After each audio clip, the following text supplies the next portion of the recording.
बच्चों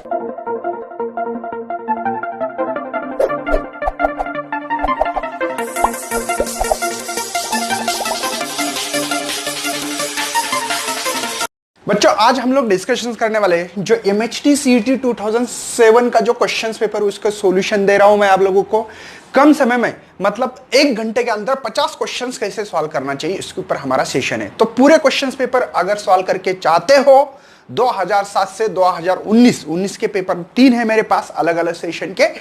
तो बच्चों इस वीडियो को ज्यादा शेयर करो, नए हैं तो सब्सक्राइब करना है और लाइक भी करना है और शेयर करना। बच्चों अगर इसको मुझे अच्छा रिस्पांस मिलता है तो पूरे क्वेश्चंस पेपर में सॉल्व करके दूंगा, अगर नहीं मिलता है तो मुझे स्टॉप करना पड़ेगा। तो ये आपकी मर्जी है बच्चों, और एंड तक देखना बहुत जरूरी है। बहुत सारे बच्चों कम देखते हैं, ऐसा मत करना। तो चलो बच्चों हम लोग इधर उधर की बातें करते हुए क्वेश्चन पेपर सॉल्व करेंगे तो बहुत समय चले जाएगा। आपको क्वेश्चन पेपर का फॉर्मेट और डिस्क्रिप्शन बॉक्स में भी मिलेगा। तो सबसे पहले क्वेश्चन है बच्चों, अपने को कम समय है इसलिए मैं ज्यादा बातें नहीं करूंगा। आपको पता है मेरा 1 घंटा मतलब आप 45 मिनट में कर सकते हो, मुझे बीच बीच में कुछ बोलना पड़ता है। तो सबसे पहले देखो क्वेश्चन है, मास दी वाला car take the round the radius दी वाली बच्चों 50 मीटर दी वाली है, मास दिया वाला है 500 kg और v दी वाली है 36। मुझे फास्ट करना पड़ेगा बच्चों, तो v इज इक्वल टू 36 आपको पता है, तो ये होगा 10 मीटर पर सेकंड। तो आपको सेंट्रीपिटल फोर्स निकालनी है, तो m v स्क्वायर डिवाइड बार मास है मेरे पास यहाँ पे 5 इंटू 10⁻², v है मेरे पास 10 मतलब हो गए 10⁻² डिवाइडेड बाय r दी वाला है 50। तो मेरे ख्याल से ये हो गया 10 जा, तो F इज इक्वल टू 10⁻⁴, ये ऊपर गया तो -1, तो फोर्स होगा 10⁻³ मतलब 1000 न्यूटन वहां पे दिया वाला। बच्चों आपको आंसर देखना है, जल्दी जल्दी करना है। आपको पता है कि समय की बहुत हमारे पास प्रॉब्लम है। Acceleration due to the gravity planet A जो दी वाली बच्चों हमारे पास क्या दी वाला, गिवन डेटा अच्छी तरह से पढ़ना बहुत जरूरी बच्चों। हमारे पास जो भी दी वाला है तो वो है 9 टाइम्स ऑफ बी। ओके उसके बाद में कहा है बच्चों वहां पे, तो जंप कर रहा हाइट ए पे तो 2 मीटर, तो एच बी पे कितनी जंप करेगा, यह हमारे पास सवाल है। क्या बच्चों यहां पे आपको पता ही है कि काइनेमेटिक की जो इक्वेशन होता है v square is equal to u square plus twice g h, पता है ना, ये 0 इनिशियली। तो आपको पता है बच्चों कि यहां पे एच और जी का रिलेशन निकालना है, तो v square is equal to twice g h, तो h is inversely proportional g। बच्चों इधर गया तो इनवर्सली प्रोपोर्शनल बनेगा। तो यहां पे मैं फटाफट करने की कोशिश कर रहा हूं बच्चों, इसलिए आप लोगों को थोड़ा सा यहां पे अगर आपको लगता है कि नहीं धीमे करके देना है तो मुझे कमेंट बॉक्स में डाल सकते हो, ठीक है। उसके बाद में बच्चों हमारे पास इसका जो रिलेशन मिला है, चलो हम लोग एक काम करेंगे, मुझे एच बी निकालना है, तो h b divide by h a inversely proportional, इसलिए g a by g b. अरे इनवर्सली है ना, इसलिए एच बी निकालना है, जी ए की value 9 g b divide by g b, ये मल्टीप्लाई एच ए है, तो ये से ये मर गया बच्चों। H b is equal to 9 और ये 2 है, मतलब 18 मीटर हम लोग वहां पे जंप कर सकते हैं अगर ग्रेविटी इतने टाइम्स ये है तो, ठीक है। तो थर्ड क्वेश्चन है आपके लिए, क्वेश्चंस वहां पे आपको खुद को पढ़ना पड़ेगा बच्चों, मैं ज्यादा टाइम नहीं लूंगा क्वेश्चंस के ऊपर कि उन्होंने क्या कहा है क्या नहीं है, इसके ऊपर आपको थोड़ा सा कंसंट्रेट करना बहुत जरूरी है। थर्ड क्वेश्चन जो दिया है बच्चों अकॉर्डिंग टू द, यहाँ पे आप लोगों को पता है कंजर्वेशन जो होता है वो होती है third question, potential energy is equal to the kinetic energy. Potential energy होती है एम जी एच, यहाँ पे 1/2 एम वी स्क्वायर, मास से मास मर गया, तो यहाँ पे v square is equal to two g h, ये स्क्वायर गया तो ये रूट, समझे। तो सबसे पहले बच्चों यहाँ पे मेरे पास जो v मिला है वो फर्स्ट के लिए v होगा मेरे पास टॉई जी एच 1 और v2 के लिए होगा टॉई जी एच 2।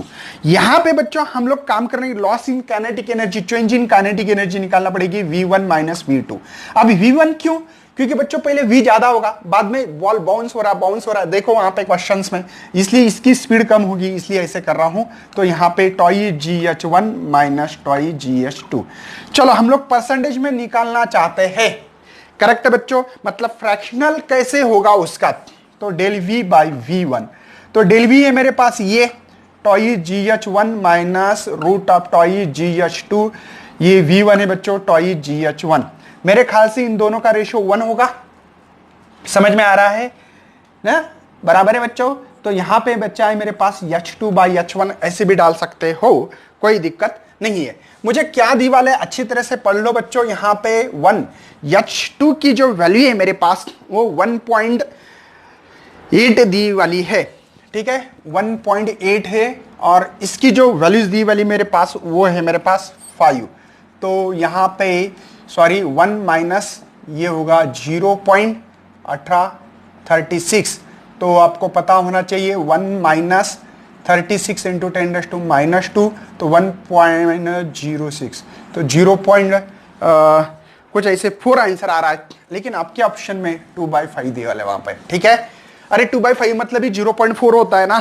तो ऐसे थोड़ा फास्ट एग्जांपल करना पड़ेगा बच्चों, आप लोगों को भी सपोर्ट करना है, क्योंकि हम लोग यहाँ पे कम समय में चाहते हैं, तो यही चीज इंपॉर्टेंस होगी। 4th नंबर पे हमारे पास एग्जाम्पल है बच्चों। 4th नंबर पे एग्जाम्पल देख लेना। Potential energy of simple harmonic oscillator particle half meet, मतलब बच्चों ये है यहाँ पे एक्सट्रीम पोजीशन, मीन पोजीशन, ये यहां से यहां जा रहा है, ये by2। बात समझ में आ रही है। पोटेंशियल एनर्जी का फार्मूला हमारे पास 1/2 m ओमेगा स्क्वायर यक्स की वैल्यू पता है 1/2 m omega square a square और 2 का स्क्वायर, या ऐसे रख दो, इसकी स्क्वेयरिंग पता है 1/4।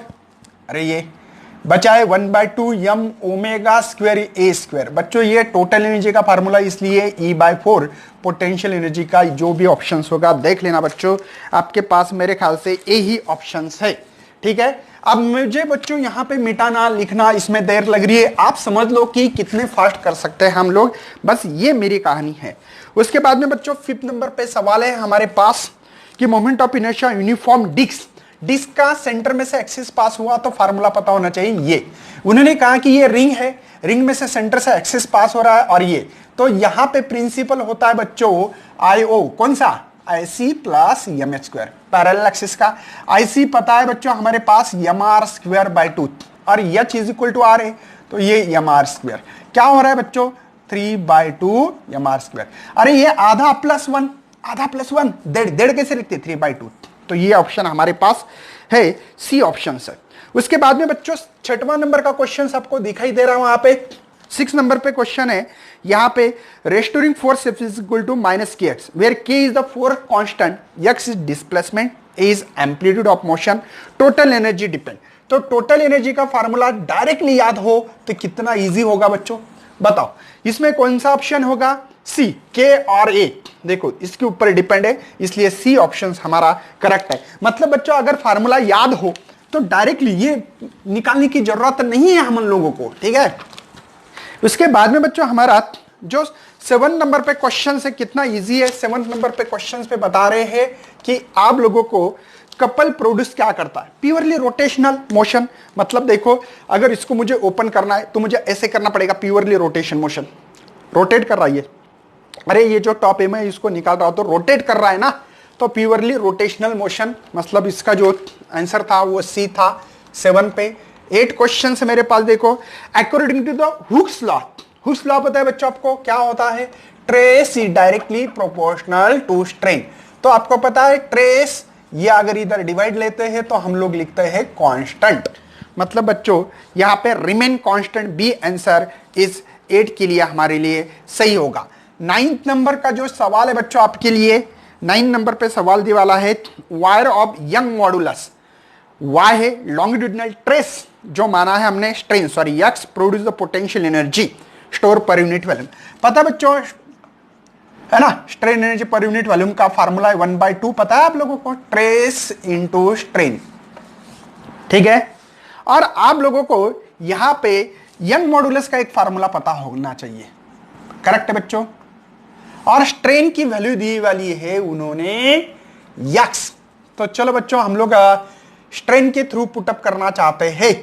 स्ट्रेस क्या होगा, तो यहां पे y into strain square, strain only. तो यहां पे 1/2 ट्रेस की वैल्यू बच्चों y मल्टीप्लाई ये स्ट्रेन हो गया स्ट्रेन का स्क्वायर, लेकिन उसकी वैल्यू इसको डिवाइड करो 0.5 y और इसकी यक्स स्क्वायर। तो ये ऑप्शन मेरे पास ए ऑप्शन 9 का करेक्ट है बच्चों, मुझे पता है बच्चों, मैं फास्ट ले रहा हूं, आपको यही बताना चाहता हूं कि how to solve the question paper solve करने में ज्यादा समय नहीं लगता, ये प्रूव करके देना है मुझे बस।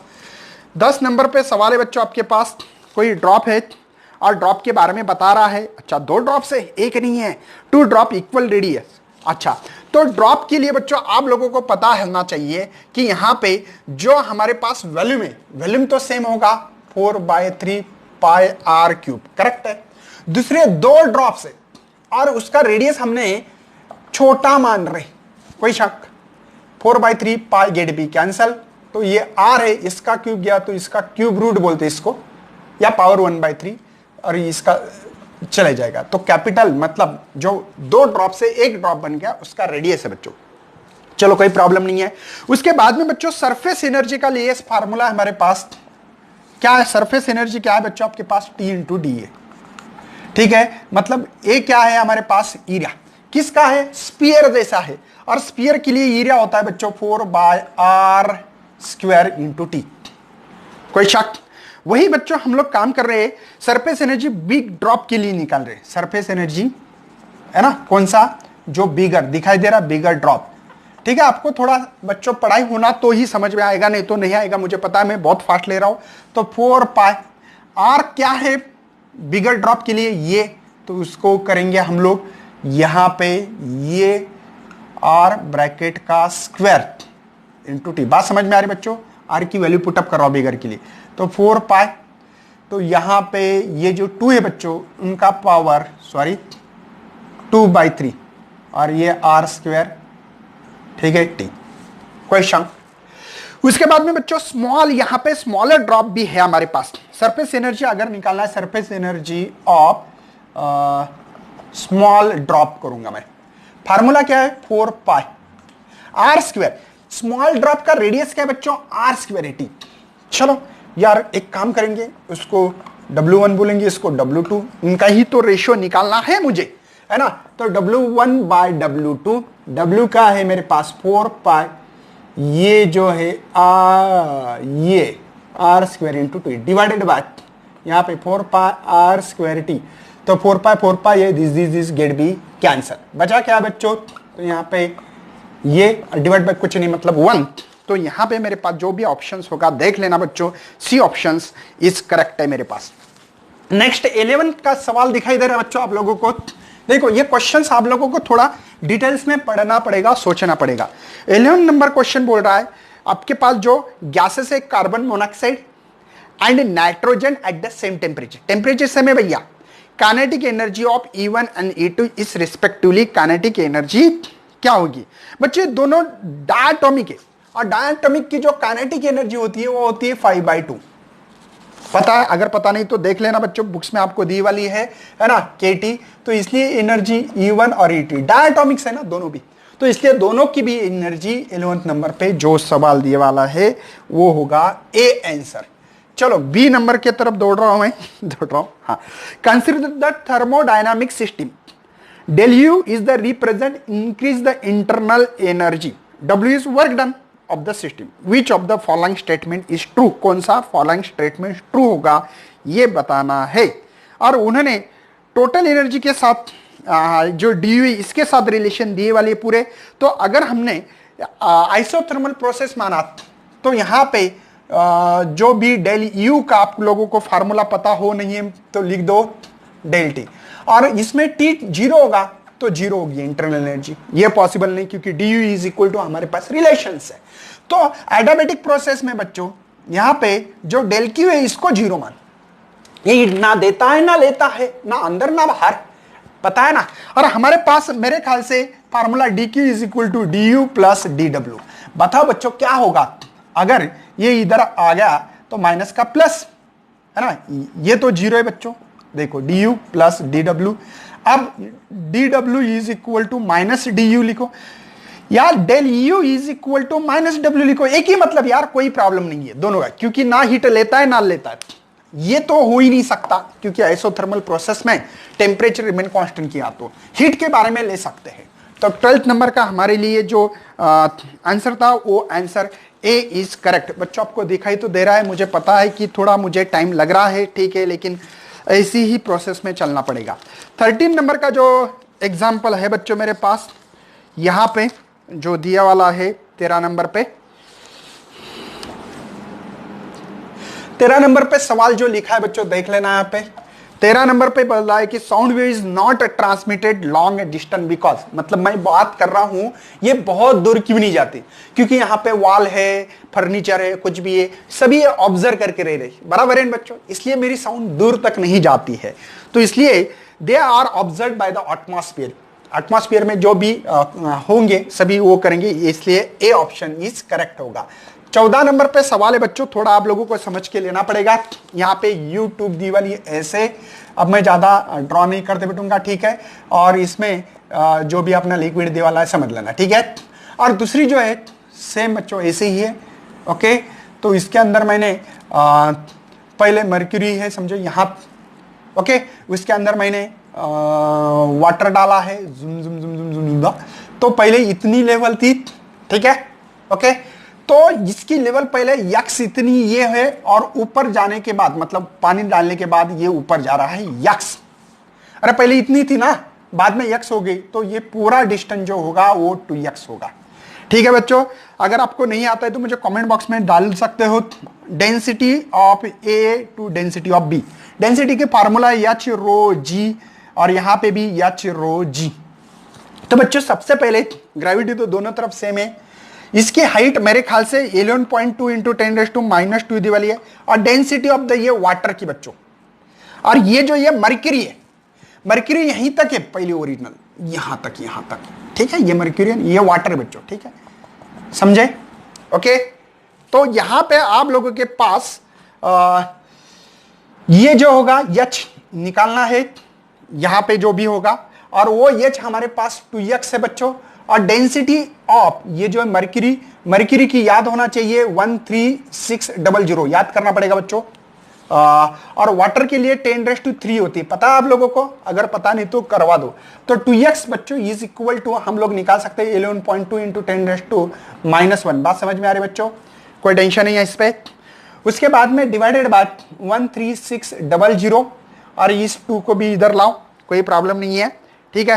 तो आपका जो भी कैलकुलेशन होता है देख लेना, यहां पे 0.41 आता है अप्रोक्सीमेटली कैलकुलेशन, वो आपको करना पड़ेगा, ठीक है। मुझे पता है बच्चों मैं फास्ट ले रहा हूं, किसी को समझ में नहीं आता होगा, तो आप लोगों को यहाँ पे क्वेश्चंस पेपर है, अच्छी तरह से सॉल्व करने की कोशिश करो, मैं आप लोगों को हिंट देने की कोशिश कर रहा हूं।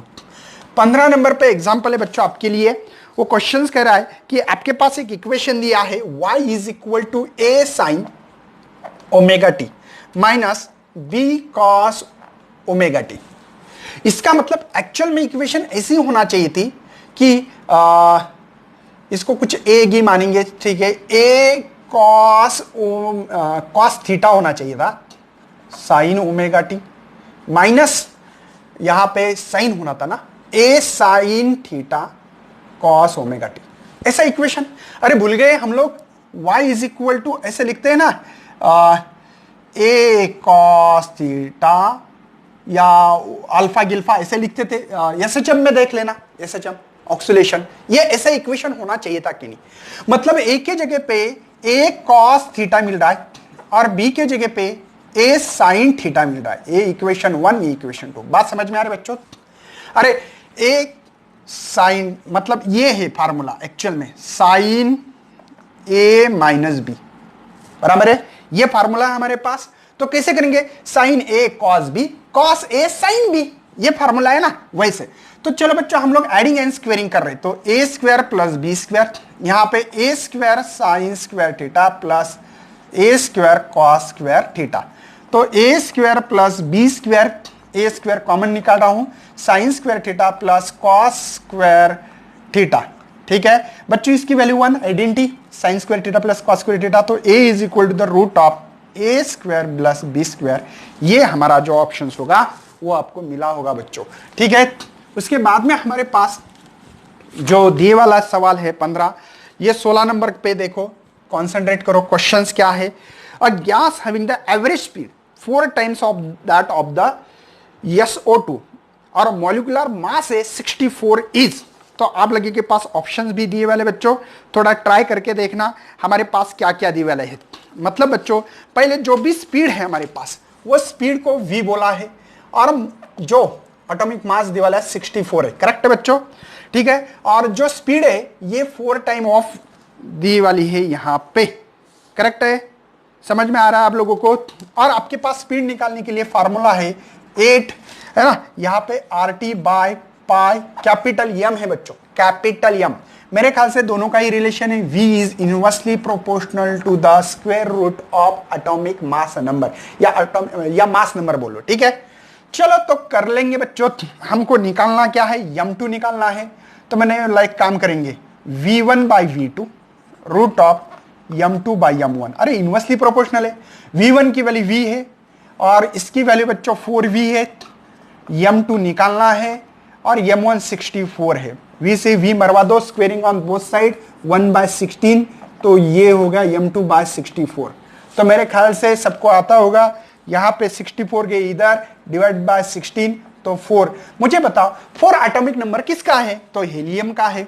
तो इसलिए बच्चों हमारे पास यहाँ पे helium molecular mass 4, A option is correct होगा बच्चों, ठीक है। आप मुझे यहां पे मिटाना ये करना, इसके ऊपर समय लग रहा है, समझ लेना बच्चों। मैं जो एग्जांपल सॉल्व करके दे रहा हूं इसके आपको 50 मिनट में करना है, मतलब आधे समय में कर सकते हो आप।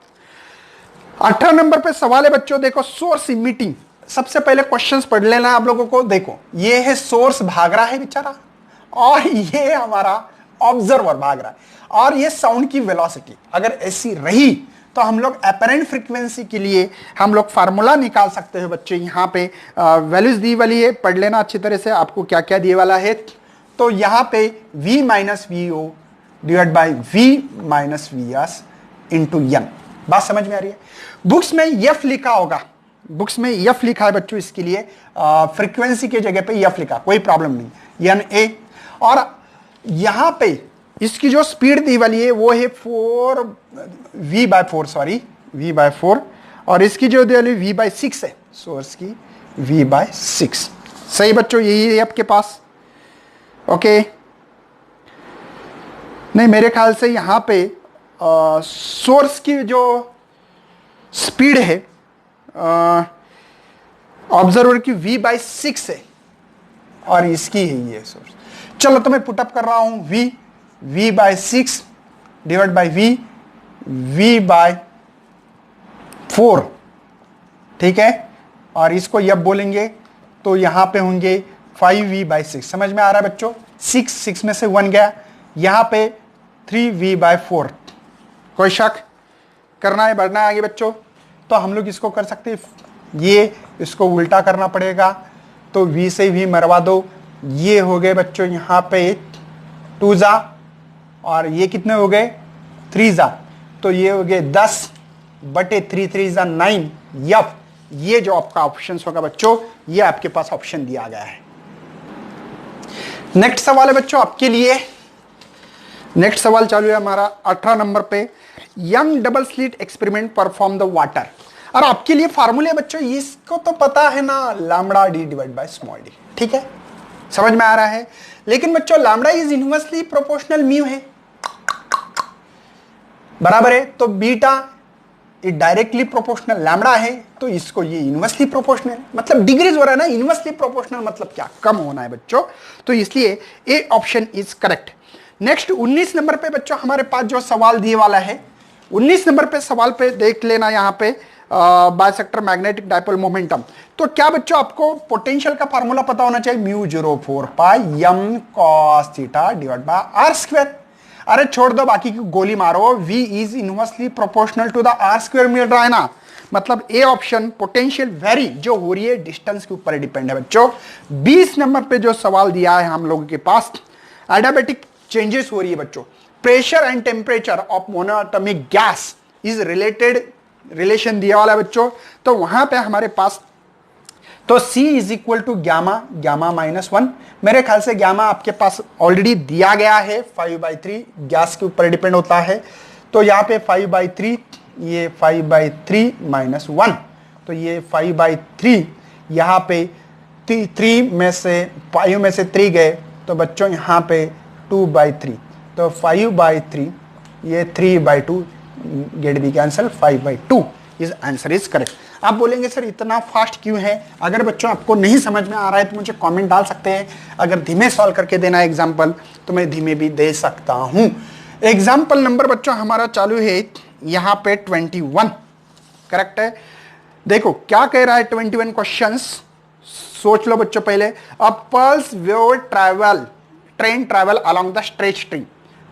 अब देखो स्ट्रेट स्ट्रिंग मतलब एक फिक्स एंड को है, तो यहां पे सबसे पहले हमारे जो भी रिजिड मतलब जाता है वापस आता है, पता है आप लोगों को वेव मोशन पढ़ा है, तो फेस होता है 180, लेकिन जो वेव की वेलोसिटी वो सेम होती है, वो चेंज होती नहीं है। इसलिए नो रिवर्सल ऑफ वेलोसिटी, मतलब C option, phase changes 180, correct है।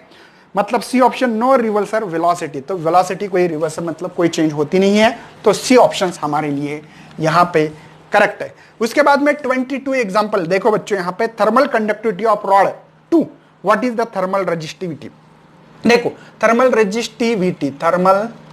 Resistivity is reciprocal of conductivity, thermal conductivity. कितना इजी बच्चों, 2 दी वाली है तो 0.5 जो होगा उसका आंसर, मतलब ए ऑप्शन इज करेक्ट है।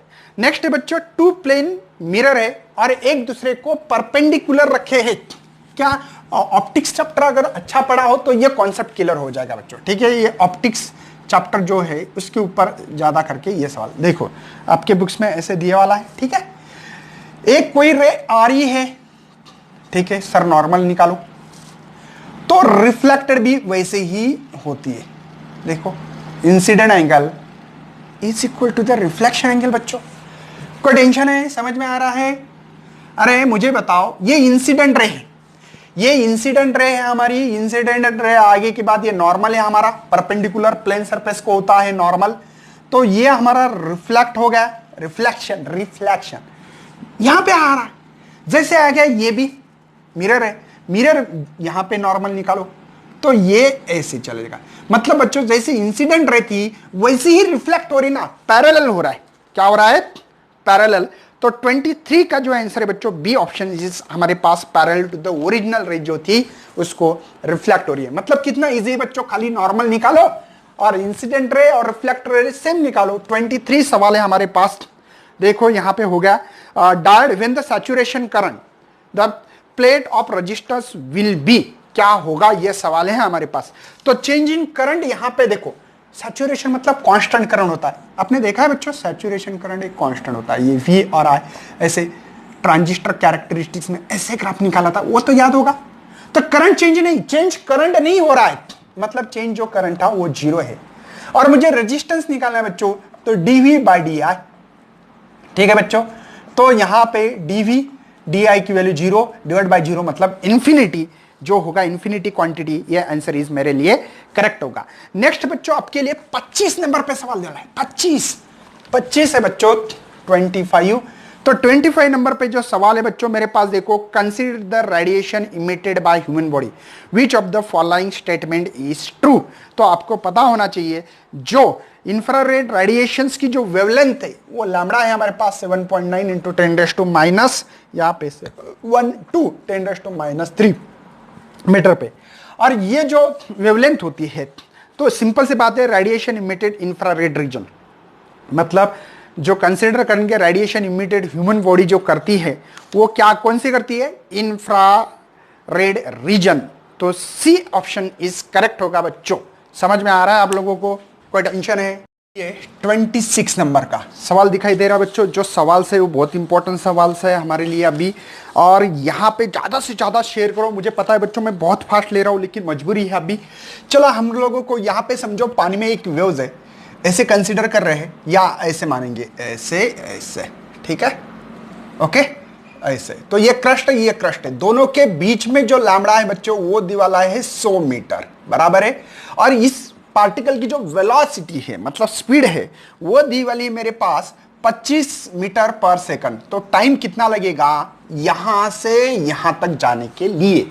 तो आपको पता है बच्चों वेलोसिटी होती है डिस्टेंस अपॉन टाइम, मुझे टाइम निकालना है, डिस्टेंस है बच्चों लैम्बडा, ओके, और ये v इधर आएगा, लैम्बडा है मेरे पास 100 डिवाइडेड बाय 25, तो 4 जा, तो 4 सेकंड लगेंगे बच्चों यहां से यहां तक।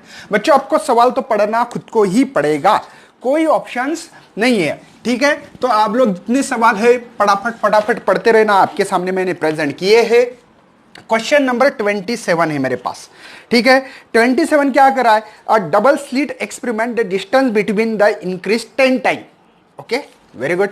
तो उन्होंने कहा है कि जो डिस्टेंस पहला है समझो d है, उन्होंने कहा है जो डिस्टेंस d2 है बच्चों वो है 10d, 10d इतना है, 10 टाइम्स ऐसा बता है। Where the distance from screen जो है मतलब कैपिटल डी जो है वो d2 बोल रहा है d1 के, और d1 को d मानेंगे, d के आधा है, आधा। तो बच्चों उन्होंने कहा है कि मेरे पास यहां पे then what fringe width, fringe की विड्थ कितनी होगी। तो अपन ने बीटा इस्तेमाल किया, देखो सिंबल अलग भी इस्तेमाल कर सकते, डी लैम्बडा याद है बच्चों, स्मॉल डी, इसको बीटा 1 बोलेंगे, इसको बीटा 2 बोलेंगे, क्योंकि बीटा 2 निकालना है मुझे। तो डी क्या है उसके लिए, तो डी हाफ है। लैम्बडा के बारे में कुछ कहा नहीं, स्मॉल डी के बारे में कहा है बच्चों यहां पे 10d, कोई शक। तो बीटा 2 इज इक्वल टू, आपको समझ में आता, यहां पे हो गए 20d। ये किसकी वैल्यू बच्चों, ये बैंडविड्थ जो पहली दी वाली है डिवाइड बाय 20, मतलब 1/20 जो ऑप्शन है हमारे लिए वो करेक्ट है बच्चों। मतलब सी ऑप्शन आप लोगों को दिखाई दे रहे हैं वो करेक्ट है, ठीक है। तो आप लोग शॉर्टकट भी मार सकते हैं, अब मैं थोड़ा आप लोगों को समझा के देना है इस हिसाब से भी चल रहा हूं। इसके बाद में 28 क्या क्वेश्चन है, which of the following process depend on gravity, conduction, convention, radiations, ठीक है। अब यहां पे बच्चों कन्वेंशन है, बी आंसर इसका। क्यों आंसर है मैं बता दूंगा, टेंशन मत लेना। कन्वेंशन में क्या होता है, पानी गर्म होता है, पार्टिकल का एक्चुअल माइग्रेशन होता है, पानी के जो बूंदे होती है जो गर्म होती है बॉटम सरफेस पे वो टॉप पे आती है, टॉप वाले बिलो जाती है, तो एक ग्रेविटी होगी ना वहां पे। कंडक्शन में तो एक्चुअल माइग्रेशन होता है नहीं, इसमें ग्रेविटी का कोई संबंध नहीं। रेडिएशन में भी होता नहीं, फोटॉन्स होते हैं, पता है ना आप लोगों को। तो यहां पे convention, B option is correct. 29 number का जो क्वेश्चन है बच्चों हमारे लिए, magnetic substance is kept the magnetic field in the following substance throw out, बाहर चले जाएगा। तो पैरामैग्नेटिक अट्रैक्ट होता है, फेरोमैग्नेटिक तो स्ट्रांगली अट्रैक्ट होता है, डायमैग्नेटिक सब्सटेंस ओनली यहां पे क्या करता है, रिपेल करता है, रिपेल, थ्रो आउट मतलब बाहर ढकेलेगा। कोई मैग्नेटिक फील्ड में रखी तो वो ढकेलता है, रिपेल करता है, इसलिए हमारा सी ऑप्शन है आई थिंक, डायमैग्नेटिज्म, हाँ करेक्ट है। 30 नंबर जो सवाल है बच्चों हमारे लिए, which of the following phenomena exhibit the natures of particle, मतलब मुझे बताना है कि पार्टिकल का नेचर किस में, फोटो इलेक्ट्रिक इफेक्ट में। क्यों, इसके अंदर फोटॉन से, फोटॉन मतलब ही ये नेचर्स ऑफ लाइट है। बात समझ में आ रही है बच्चों। इंटरफेरेंस मतलब दो वेव का मिलना नहीं हो सकता है, डिफ्रैक्शन मतलब बेंड होना लाइट का होता है, पोलर मतलब सबसे यहां पे फोटो इलेक्ट्रिक इफेक्ट है, लाइट का नेचर है, बस इतना ध्यान रखना है। तो डी ऑप्शन यहां पे करेक्ट होगा। 31 क्वेश्चन है बच्चों आपको, standing wave having the 3 nodes, मतलब बच्चों ये कह रहा है समझो यहां पे ये सही है ना, हाँ ठीक है। तो देखो यहां पे कितने हो रहे, एक नोड, 3 नोड बोल रहा है ना, 3 नोड और 2 एंटी नोड है, समझ में आ रहा है बच्चों। अगर मैं ऐसे निकालूं तो ये ऐसे इसका लूप का एक ही पार्ट निकालूं तो ऐसा लग रहा है कि ये वेवलेंथ है, लैम्बडा है ना बच्चों, एक वेव को लैम्बडा कहा जाता है। और इसकी लेंथ जो दे ये वाली हम लोगों को 1.21 एंगस्ट्रॉम यूनिट, बच्चों वही वेवलेंथ है। हो गया खत्म किस्सा, ए ऑप्शन इज करेक्ट है इसका। कितना इजी था, खाली 3 नोड 2 एंटी नोड, आदमी कंफ्यूज होता है, एक्चुअल में ये की वेवलेंथ है ना, वो तो एक ही लैम्बडा है बच्चों। तो वो जो लेंथ होगी वही हमारी स्टैंडिंग वेवलेंथ होगी। समझ में आ रहा है, मतलब इजी सवाल होते हैं, हम लोगों को कंफ्यूज करने के लिए देखते हैं कि कोशिश करते हैं। अगर बच्चे मुझे अच्छा रिस्पांस मिला ना, मैं पूरे सवाल, अब इसके बाद में 2019 के 19 के मेरे पास 3 क्वेश्चन पेपर है, तीनों क्वेश्चन पेपर आपके लिए मैं यहां पे प्रेजेंट करूंगा बच्चों, ठीक है। नेक्स्ट आपके लिए 32 एग्जाम्पल देखो, Fleming left and right hand rule use कहां किए जाते हैं, सी ऑप्शन से बच्चों इसका। क्यों क्यों सर बता के बता रहे, नहीं देख के नहीं बता रहा हूं, आपके लिए क्वेश्चंस पेपर है बच्चों, ये मेरे हाथ में, इसके सवाल दे रहा हूं आंसर। अब क्यों मैं बताऊंगा, DC motor and DC generator. DC motor में क्या होता है पता है आप लोगों को, पता है, फ्लेमिंग लेफ्ट हैंड रूल होता है डीसी मोटर में। डीसी मोटर में जो होता है, डीसी मोटर है ना वहां पे, डीसी मोटर में बच्चों फ्लेमिंग लेफ्ट हैंड रूल होता है, समझ में आ रहा है। और यहां पे डीसी जनरेटर, आपने 10th में पढ़ा होगा बच्चों, वो डायग्राम भी थी आपको, डीसी जो जनरेटर है उसमें आप लोगों को फ्लेमिंग राइट हैंड रूल ये था, ये आपको पढ़ना बहुत जरूरी बच्चों। कौन से रूल होते हैं, क्या होते हैं, अब ये तो बताना पॉसिबल नहीं होगा। नेक्स्ट है बच्चों हमारे पास 33 सवाल नंबर है। 33 सवाल में बताया है, देखो, charge cube place at the corner of cube side A, the electric flux through the cube. आपको इलेक्ट्रिक फ्लक्स निकालना है फाई, तो इसके लिए formula Q by epsilon naught. बात समझ में आ रही है? Formula phi is equal to Q by epsilon naught, ये फार्मूला है। कौन है क्यूब? क्यूब मतलब अपनी रूम, ये जो मैं जिस रूम में पढ़ा रहा हूं, कितने कॉर्नर से मुझे बताओ एक बार? 8 कॉर्नर है बच्चों। अरे नीचे 4 ऊपर 4, देखो 1 2 3 4 5 6 7 8, तो इसको 1/8 मतलब 8 से डिवाइड करना है, तो 1/8 मतलब बच्चों क्यू बाय 8 एप्सिलॉन नॉट, ये जो आंसर हो यही उसका सही, मतलब डी ऑप्शन इज सही। कोई टेंशन बच्चों?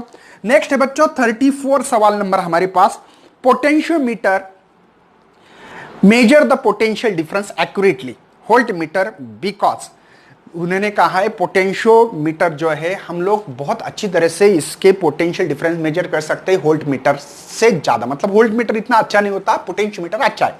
ऐसा क्यों? तो इसका रीजन है बच्चों, इसमें से करंट फ्लो नहीं होता, draw the current from do not current from external circuit. क्यों? क्योंकि हम लोग बैलेंस कंडीशन ढूंढते, पता आपको, जॉकी रखते, जॉकी ऐसे ऐसे ऐसे ऐसे ऐसे ऐसे कंडक्टिंग वायर पे, जहां पे हमको पोटेंशियल डिफरेंस मतलब नहीं दिखाई देता, इक्विपोटेंशियल हो जाता है वायर पे, मतलब करंट नहीं फ्लो होता वो टाइम पे। तो इसलिए बच्चों यहां पे हमारा 34 का सी ऑप्शन इज करेक्ट है। 35 बच्चों यहां पे जो सवाल दिया है, क्वेश्चंस पढ़ना है, बहुत इजी है। टेंजेंट ग्लैनोमीटर मेजर्ड, आपको पता है बच्चों टेंजेंट ग्लैनोमीटर का I E directly proportional tan theta लिखते हैं हम लोग, मतलब जितना ज्यादा करंट उतना डिफ्लेक्शन ज्यादा होता है, डिफ्लेक्शन ज्यादा होता है थीटा, या आई डायरेक्टली प्रोपोर्शनल थीटा भी लिख सकते हैं, ठीक है। तो इसका मतलब बच्चों यहां पे हमारे पास 35 का जो आंसर मिल रहा है वो बी आंसर इज करेक्ट है, करंट, क्योंकि करंट के बारे में बताएं। 36 है बच्चों मेरे पास यहां पे कि bringing the electron toward the another electron, एक इलेक्ट्रॉन दूसरे इलेक्ट्रॉन के पास आ रहा है, ठीक है। Electrostatic potential energy of a system is, तो इलेक्ट्रोस्टैटिक पोटेंशियल एनर्जी, क्या बच्चों इसका आप लोगों को फार्मूला पता है? अगर पोटेंशियल एनर्जी का फार्मूला पता है तो U इज इक्वल टू 1/4 पा एप्सिलॉन नॉट, है ना, E स्क्वायर बाय R, याद है बच्चों? अब मैंने क्या बोला है, E square divide by R square, तो ये तो इलेक्ट्रोस्टैटिक, हाँ ठीक है।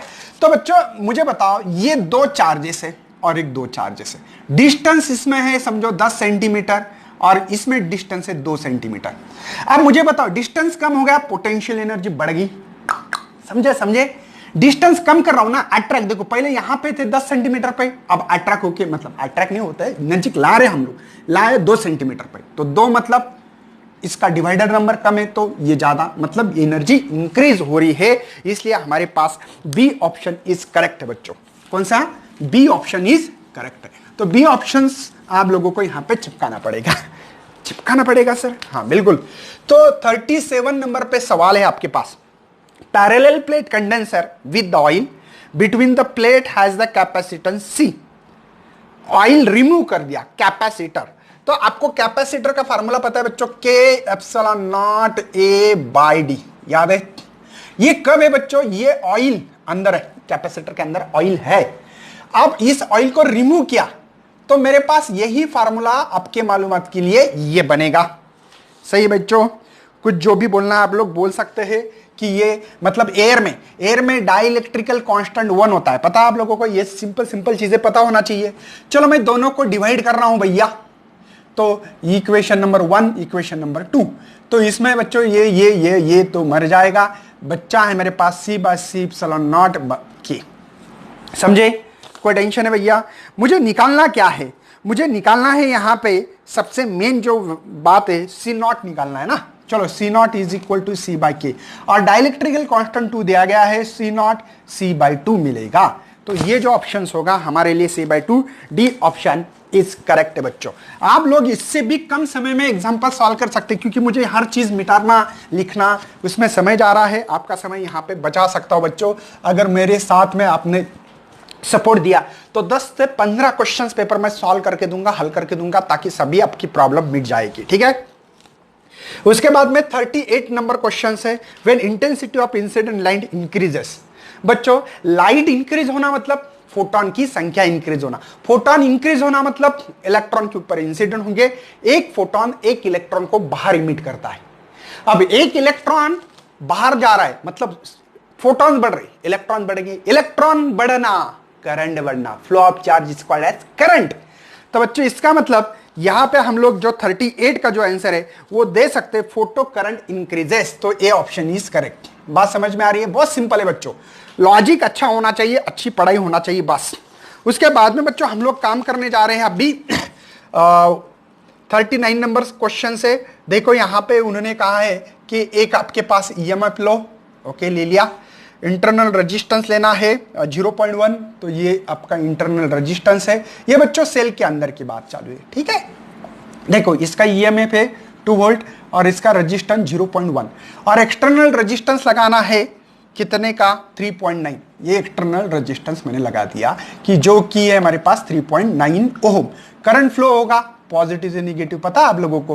ओके, तो उन्होंने कहा है मुझे कि voltage across the cell will be, voltage across the cell, इसके अक्रॉस सेल के वोल्टेज कितना होगा ये हम लोगों को यहां पे बताना है। सिंपल सी बात है बच्चों, ये जो ई है एक तो यहां ड्रॉप होगा और एक यहां, तो हम लोग आई आर लिख सकते हैं।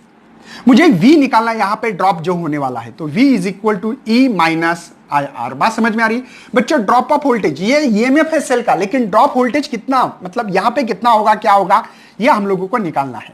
तो आपको पता है करंट क्या होता है, E divide by R plus small R, पता है ना? क्या नहीं पता है?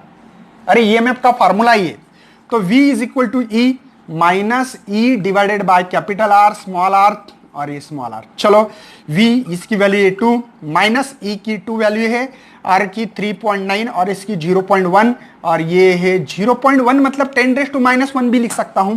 तो V2 ये आपको पता है 2/4 इंटू 10⁻⁻1। कोई शक है बच्चों?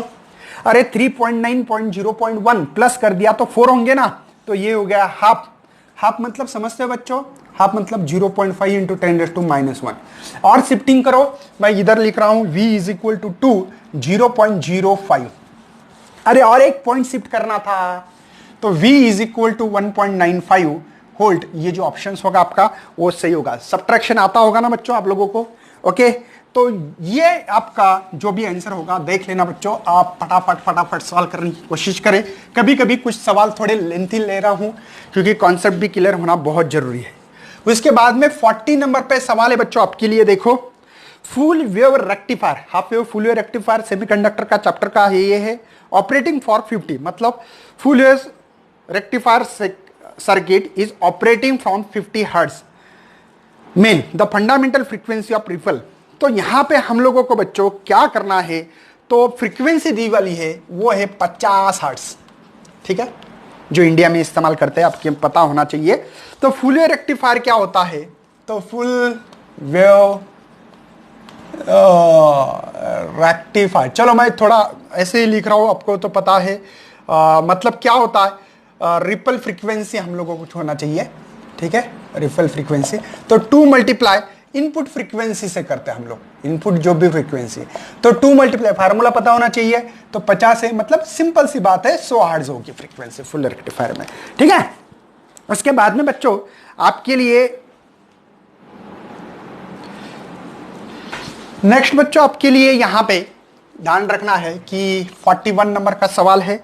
सवाल यह है, when expose the sunlight the film oil water of the exhibit brilliant due to the phenomena. Okay, तो उन्होंने कहा है कि जैसे कि मेरे पास ये वाटर है, ओके, मेरी लाइट आएगी इसके अंदर, जैसे कि कोई सोर्स है, इस सोर्स से लाइट आ रही है, जैसे ही वैसे ये होगी। यहां पे नॉर्मल है, समझ में आ रहा है बच्चों आपको? लाइट सॉलिड एयर में से सॉलिड डेंसर में आ रही तो टूवर्ड द नॉर्मल, एक्चुअली ऐसी लाइन जाना चाहिए लाइट, लेकिन ये बेंड करेगी, करेगी कि नहीं बच्चों? ये बॉटम सरफेस है हमारा, इससे और एक बार लाइट टकराई और यहां पे ऐसे आके इस मेरे आंखों में आ गई, ये मेरी आंख है, ये आईज है बच्चों। बात समझ में आ रही है?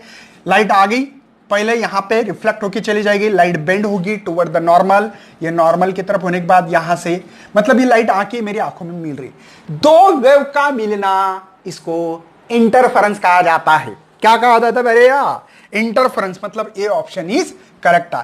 42 बच्चों यहां पे electron travelling the x axis, electron travel कर रहा है एक्स एक्सिस, उसकी स्पीड बोलेंगे, ठीक है ना। और magnetic field Y axis, magnetic जो फील्ड है हमारी ये एक्स एक्सिस बच्चों, ये वाई एक्सिस है, और मेरी मैग्नेटिक फील्ड जो है along the Y axis B. चलो कोई प्रॉब्लम नहीं है तो बताना। हाँ तो आपको पता है बच्चों यहां पे समझ में आ रहा है, देखो समझ में आ रहा है, इलेक्ट्रॉन मूव कर रहा है, मैग्नेटिक फील्ड, तो फोर्स मेरे तरफ इधर दिखाई दे रहा है, जूम आपके तरफ आ रहा है। मतलब यहां पे डायग्राम में ऐसे निकालते, पता है आप लोगों को? ओके, मतलब हमारे पास F is equal to Q V cross B, याद है बच्चों? चार्ज मूव हो रहा है तो फोर्स कैसे लगता है, क्या लगता है? तो V जो है मेरा, तो ये along the V X axis होने के कारण आई यूनिट वेक्टर लिख सकता हूं, और B जो है बी वाई, ये J यूनिट वेक्टर। तो F इज इक्वल टू, इसको E भी लिखते हैं, वी एक्स बी वाई, तो I क्रॉस J हो रहा है। अरे I क्रॉस J ना, देखो ये I और ये J, I क्रॉस J मतलब K होता है, पता है आप लोगों को? E V X B Y, ये K यूनिट वेक्टर्स। बात समझ में आ रही है? तो बच्चों यहां पे circle in X Y plane में होगा। सर्कल कैसे होगा? एक्स वाई प्लेन में होगा, ठीक है ना, जो सर्कल बन रहा है हमारा। ओके, तो एक्स वाई प्लेन में होगा। ये थोड़ा बच्चों आपको कॉन्सेप्ट क्लियर होना चाहिए। मैं बहुत ज्यादा फास्ट पढ़ा रहा हूं, मुझे पता है, आप लोगों को कॉन्सेप्ट क्लियर होना चाहिए, नहीं तो समझ में नहीं आएगा कि क्यों सर्कल हो रहा है, क्या हो रहा है। 43 बच्चों आपके लिए सवाल लेके आ रहा हूं मैं। यहां पे coil is open, coil is open, यहां पे गलती से यल और आई दिया वाला है, एक्चुअली आई एंड आर है, ठीक है, वहां से गलती से क्वेश्चन में प्रिंट मिस्टेक है। तो बच्चों उन्होंने कहा है कि करंट क्या होगा? सिंपल सी बात है, ओपन सर्किट करंट जीरो। अरे ओपन सर्किट पता है ना, अरे दो वायर टूट गए, ये दो वायर थे ना, ये ऐसे जॉइंट है, टूट गई, तो क्या होगा? Current zero. लेकिन बच्चों रेजिस्टेंस इनफाइनाइट होगा, करंट कब नहीं फ्लो होता? रेजिस्टेंस बहुत ज्यादा रहा तो। ओम्स लॉ यार, सिंपल सी बात है। तो इसका जो आंसर होगा जीरो और इंफिनिटी, मेरे ख्याल से बी ऑप्शन से। 44 यहां पे जो दिए वाला है आपके पास, 44 ध्यान देना है। अगर आपके पास 44 के लिए बच्चों सबसे पहले मैं आपको बता देता हूं सिंपल, अगर ये इंडक्टर है ना, इंडक्टर रहा तो यहां पे कैपेसिटर, ऐसे 3 सर्किट है EMI चैप्टर, इलेक्ट्रो है ना, और रेजिस्टेंस रहा तो ये जाके देखना बच्चों, आपको ये देखना बहुत जरूरी है, ठीक है। इन तीनों कंडीशन में क्या क्या होने वाला है देखो, यहां पे होता है ओनली यल रहा, ओनली यल, तो current lead lag behind the voltage by pi by 2। इसमें होता है करंट लीड लेता है बच्चों, कैपेसिटर में करंट लीड लेता है, और ये इन फेस में होता है, यहां पे करंट को लीड लेना है, यहां पे करंट लैग होगा, ठीक है, बात समझ में आ रही है। और ये इन फेस होगा। ये 3 चीजें आप लोगों को जाके देखना है बच्चों, EMI चैप्टर बोर्ड के बुक्स में बहुत अच्छी तरह से। तो इसलिए हमारे पास यहां पे जो ऑप्शन दिया है वो डी ऑप्शन, ओनली यल है ना, जो भी current lag behind voltage by pi by 2, ये ओनली किस में होता है? इंडक्टर में होता है।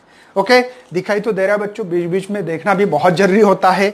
45 नंबर का जो सवाल है आपके लिए, 45 क्वेश्चन ये कह रहा है कि फोटॉन्स ऑफ एनर्जी दी वाली बच्चों 1 मेगा इलेक्ट्रॉन वोल्ट, ठीक है, और इसकी मोमेंटम निकालना है मुझे। मोमेंटम के लिए क्या फार्मूला होता है बच्चों? E/c, ठीक है। E मुझे क्या दिया? 1 मेगा मतलब 10⁶, इलेक्ट्रॉन 1.6 × 10⁻⁻90, और ये होता है 3 × 10⁸ पता है बच्चों सभी को?